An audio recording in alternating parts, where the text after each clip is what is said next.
देशात कोट्यवधी विद्यार्थी उच्च शिक्षण घेत आहेत, परंतु देशात बेरोजगारीचं संकट मोठं आहे. सरकारी नोकरीतील प्रचंड स्पर्धा, खाजगी कंपनीतील नोकरी मिळालीच तर समाधानकारक वेतन मिळत नाही.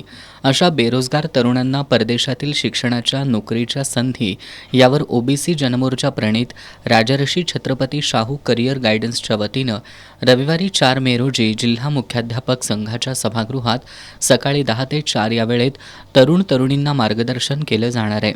ओबीसी जनमोर्चाचे राज्य सरचिटणीस दिगंबर लोहार यांनी पत्रकार बैठकीत ही माहिती दिली. या शिबिराला नवी मुंबईचे भूषण रामटेके हे मार्गदर्शन करणार आहेत. त्याचबरोबर विविध देशातील भाषांचे कोर्सेस, विद्यापीठाच्या प्रवेश प्रक्रिया, परकीय देशांच्या स्कॉलरशिप, कर्ज योजना या संदर्भात विद्यार्थी पालक यांच्याशी संवाद साधणार आहेत. कोल्हापुरातील तरुण तरुणींनी या मार्गदर्शन शिबिराचा लाभ घ्यावा असं आवाहन ओबीसी जनमोर्चाच्या वतीनं करण्यात आलंय.